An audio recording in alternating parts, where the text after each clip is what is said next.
욥기서 6장을 읽었습니다. 자, 욥기서 6장은 지금 엘리바스가 욥을 향하여 얘기한 게 뭐예요? 너는 정직하지 못해. 그리고 너는 악해. 너는 죄가 있어서 그래. 하나님이 너를 징벌하신 거야. 라고 하면서 계속 공격을 해왔어요. 첫 번째 그런 얘기를 했을 때, 그 욥의 친구들이 일주일 동안 욥을 바라보며 정말 같이 울고 같이 마음을 나눴을 때에 욥의 마음은 그래도 힘을 얻었고 용기를 아마 얻었을 것입니다. 그런데 엘바스가 그런 친구들의 입에서부터 전하는 말이 뭐예요? 내가 잘못했다는 거죠. 내가 죄가 있기 때문에 하나님께서 너를 징벌했다라고 하는 말을 들을 때 지금까지 가졌던 욥의 마음이 무너져 내릴 수밖에 없었어요. 자, 여기에 대해서 이제 욥은 이제 첫 번째로 엘리바스에게 대답을 합니다. 자, 그 말을 들은 그 욥의 마음이 어떠냐? 그 마음을 여기서 보여주고 있는데, 물론 지금까지 당한 그 질병이 그 욕창이라든지 이런 것들 때문에 마음이 힘들고 어렵고 고통스러웠지만 그 고통보다도 그 친구들이 말이 더 고통스럽게 그는 느껴졌다라고 하는 것을 볼 수가 있습니다. 이게 뭐라고 그랬습니까? 욥이 대답하여 이르되 나의 괴로움을 달아보며 나의 파멸을 저울에 놓을 수 있다면 바다의 모래보다도 무거울 것이라. 그러므로 나의 말이 경솔하였구나. 이런 얘기를 하고 있어요. 내가 지금까지 처음에 어떻게 했어요? 이 욥이 자기의 생애를 저주했잖아요. 그래서 저주하면서 그 괴롭고 힘든 모습을 얘기했는데 그 말 자체가 내가 어리석었고 경솔했구나 라고 지금 자기 반성을 하면서 그런 말 때문에 엘리바스가 자기에게 이런 얘기를 했다라고 지금 얘기를 하는 것이죠. 내가 경솔했구나. 그러면서 자기 마음이 얼마나 괴로운지, 네가 얘기한 그 말이 나를 얼마나 힘들게 하고 괴롭게 하는지 그 마음의 심정을 여기서 뭐라고 얘기를 했어요? 바다의 모래보다도 무거울 것이다. 바다의 모래보다도 무거울 것이라 이렇게 얘기를 하고 있어요. 정말 이것을 보면 우리들의 말 한마디가 참 형제의 마음을, 상대방의 마음을, 육신의 그 고통은 고통이지만 마음의 고통은 더 큰 거거든요. 내가 말을 잘하고 못함에 따라서 형제들의 마음을 더 아프게 하기도 하고 또 그 마음을 편안하게 만들어줍니다. 내가 말을 잘못한 한마디 잘못이 형제의 마음에 무거운 짐이 되어지고 아픈 가시가 되어진다는 사실을 우리는 기억해야 합니다. 우리는 때때로 나도 모르는 사이에 그냥 보통 말로 한 얘기인데 그 사람이 들을 때에는 그 말이 가시가 될 때가 있고 어떤 건 예리한 칼이 될 때가 있어서 내 마음을 후빌 때가 있다고 말해요. 근데 그 사람은 그걸 다 잊어버렸어. 말을 몰라요. 언제 그런 얘기를 했는지조차도 모르고 어떤 특별한 의도가 있어서 한 얘기는 아닌데도 불구하고 그것이 나에게 그렇게 큰 가시로 또 칼로 다가올 때가 있어요. 그러면 상대방이 그렇게 말한 것, 내가 아주 친했던 사람, 내가 믿었던 사람, 내가 그래도 인정했던 사람이 한 말이 나에게 그런 아픔을 줄 때가 있다라면 그러면 어때요? 나도 그렇게 할 수가 있다는 거예요. 나도 다른 사람한테 내가 가까운 사람, 내가 사랑했던 사람의 마음을 그렇게 후벼놓을 수 있고 아프게 할 수도 있는 거예요. 더 가깝게 얘기하면 오늘 우리는 아내가 남편에게, 남편이 아내에게 그냥 보편적으로 한 말이 그렇게 될 때도 있는 거예요. 부모가 자식에게, 자식이 부모에게 던진 그 말 한마디가 정말 예리한 칼처럼 우리 마음을 찌를 때가 있는 거예요. 그렇기 때문에 우리는 말 한마디라도 좀 상대방의 마음을 배려하는 그런 말을 할 수 있도록 이 훈련이 필요한 거예요. 뭐 내 성격이 그래서 그런 걸 어떻게 뭐 이런 식으로 얘기한다면 정말 그는 뭐 어떻게 고칠 뭐 방법이 없겠죠. 예? 그러면 자기는 좋지, 자기는 좋아. 그러나 상대방은 그 얘기를 들을 때 그 사람을 떠날 수밖에 없는 거예요. 그 사람과는 거리가 멀어지게 되고 때로는 원수가 되어줄 수도 있는 거예요. 말 한마디가. 그러나 그의 말 한마디가 따뜻하고 그 말 한마디가 위로가 되어진다면 그는 나를 사랑하는 자가 될 것입니다. 그러므로 내가 말을 한마디를 하더라도 상대방의 마음을 아프게 만드는 말이 무엇인지를 우리는 한 번쯤 생각해 봐야 돼요. 내가 생각 없이 던지는 말이라도 그 말 속에 그 상대방이 상처를 받을 수가 있단 말이에요. 그것도 멀리 있는 사람이 아니에요. 그것도 나와 상관이 없는 사람이 아니라 그 사람이 누구냐? 내가 제일 가까이 있는 사람이 될 수 있는 거예요. 내가 제일 사랑하는 사람이 될 수도 있는 거예요. 그 말 한마디가 그의 마음을 영원토록 아프게 만들 때도 있다라고 하는 거예요. 그것이 먼데 있는 사람이 아니라 내 남편이 되고 내 아내가 되고 내 자식이 되어지는 거예요. 내가 가장 사랑하는 사람이잖아요. 예. 그렇기 때문에 우리는 이 말 한마디가 이렇게 욥의 마음을 아프게 만들었다라고 하는 거죠. 그 욥의 친구들이 일주일 동안이나 같이 와서 울고 그를 위로했던 사람인데 그가 한 말이 욥에게 얼마나 아팠으면 바다의 모래보다도 무거울 것이라 이렇게 얘기를 했겠어요. 이만큼 아픔이 있었다라고 하는 것을 볼 수 있어요. 그래서 그가 이렇게 전능자의 화살이 내게 박힘에 나의 영에 그 독을 마셨나니 하나님의 두려움이 나를 엄습하여 치는구나. 예, 바로 그 말이 나에게 화살이 되어 박혔다. 예, 화살이 되어서 박혔다. 예, 그래서 우리는 어떤 말을 하더라도 너도 이렇게 얘기할 때엔 문제가 있을 때가 있어요.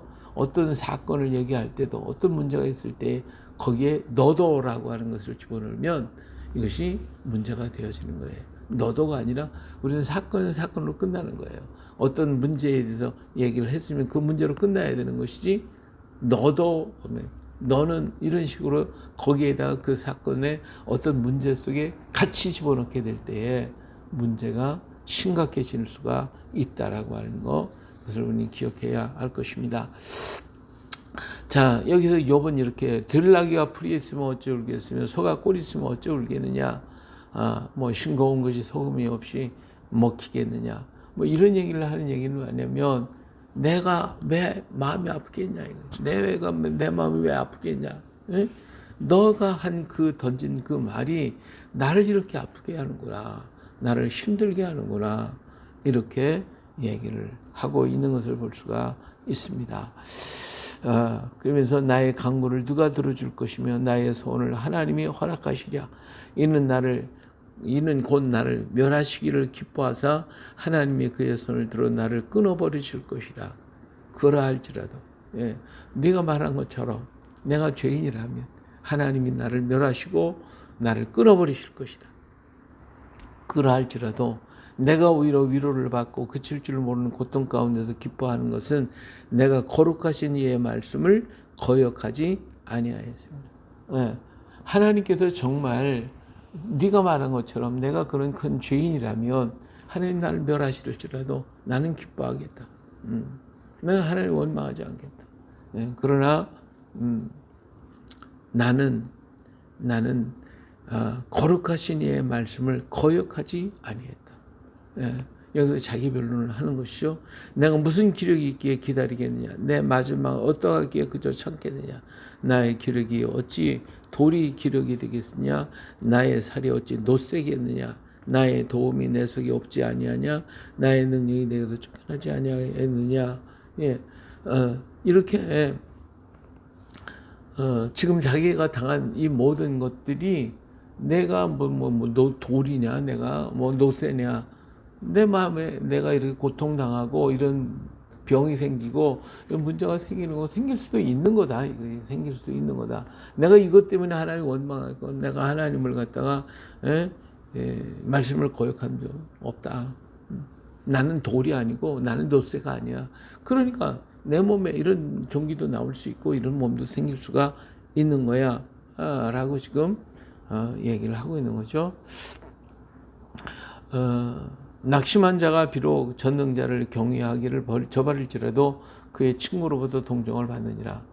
지금 네가 나를 찌르는데 아무리 낙심한 자라도 친구에게 동정을 받는 것이지. 그렇잖아요. 근데 내 형제들은 개울같이 변덕스럽고 그들은 개울의 물살같이 지나가는구나. 예, 너희들이 나의 친구라고 얘기를 했는데 이렇게 내게 그런 말을 할 수가 있냐. 진짜 그런 어려움을 당하는 사람도 동정을 받는데 어떻게 내게 그렇게 말을 하냐. 이런 아픔을 지금 얘기를 하고 있는 거예요. 자, 그러면서 이제 쭉 넘어가서 24절에 내게 가르쳐서 나의 허물된 것을 깨닫게 하라. 내가 잠잠하리라. 내가 허물이 많아서 그렇다면 무엇이 그런지 나로 하여금 이해시켜줘라. 깨닫게 하라. 그러면 내가 더 이상 얘기하지 않게. 옳은 말이 어찌 그리 고통스러운고 너의 책망은 무엇으로 책망하느냐. 네 말은 네가 하는 원리는 맞다. 뭐 죄인이 잘못했으면 하나님 징벌하시고 뭐 하는 그 말은 맞아. 그렇다면 그 말 네가 말한 대로 내가 어떤 잘못이 있고 어떤 것이 있는지 한번 구체적으로 얘기를 해봐. 그럼 내가 잠잠할게. 예, 그런 얘기죠. 너희가 남의 말을 꾸짖을 생각을 하나 실망한 자의 말은 바람에 날아가느니라. 예, 네가 나를 이렇게 설득을 시킬 수 없다면 그 말은 날아가는 말이지. 아무 소용이 없는 거야. 그렇죠? 너희는 고아를 제비 보며 너희 친구를 팔아넘기는구나. 이제 원하건대 너희는 내게로 언론을 돌리라. 내가 너희를 대면하여 결코 거짓말하지 아니하래. 너는 돌이켜 행악자가 되지 말라. 아직도 나의 의가 건재하니 돌아오라. 내 혀가 어찌 불의할 것이 있으랴. 내 매각이 어찌 속임을 분간하지 못하랴. 나를 다시 한번 봐봐. 응? 나를 다시. 내가 정말 그런 것인가? 내가 그런 악이 있나? 내가 하나님 앞에 증거를 받을 수 있는 만한 그런 악이 내게 있는가? 한번 봐봐. 지금 그렇게 하면서 정말 안타까운 마음으로 지금 얘기를 하고 있는 거예요. 자, 여기서 우리는 욥의 마음의 아픔과 고통을 느낄 수가 있는 겁니다. 우리의 말 한마디 또 형제를 향하여 하는 그 판단 하나가 얼마나 상대방의 마음을 아프게 하는가 하는 것을 우리가 볼 수가 있습니다. 오늘 우리 성도는 뭘 하는 자예요? 그를 축복하는 자예요. 그를 판단하고 비판하는 것이 아니에요. 그가 어떤 환경에 있든지 어떤 문제에 있든지 우리는 비판할 자격이 없어요. 오히려 판단할 일은 하나님밖에 없습니다. 그의 앉고 일어섬을 아는 것은 오직 주님이셔요. 우리는 모르는 겁니다. 내가 봤어, 내가 알고 있어 하는 것조차도 아닐 수가 얼마든지 있습니다.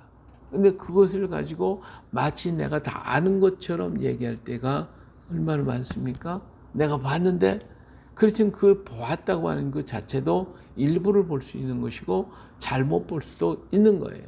멀리서 본 것과 가까이서 본 것은 또 다르고 또 그 상황이 어떤 상황이 앞뒤 문맥도 알지도 못하고 우리는 말할 때에 우리는 실수할 수가 얼마든지 있다고 말해요. 그런 거로 이러한 것들에 대해서 비판하고 판단할 일은 아무것도 없다. 우리는 없다. 우리는 오직 그를 위해서 뭐만 할 것인가? 우리는 조용히 주 앞에 엎드려 기도할 뿐이고 그를 위해 축복해 줘야 돼요.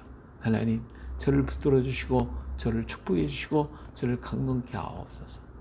오직 그에게 다가간 모든 것들은 하나님이 하신 거예요. 하나님께서 판단하시면 판단하시고 하나님이 이끌어 가시는 건 이끌어 가시는 것이고 우리는 그런 모든 속에서 그가 이겨나가고 그가 승리하고 그가 잘 그 터널을 통과해 나갈 수 있기를 위해서 우리는 축복해주고 기도해주고 응원해주고 그것이 우리가 해야 할 일이다. 할렐루야. 예.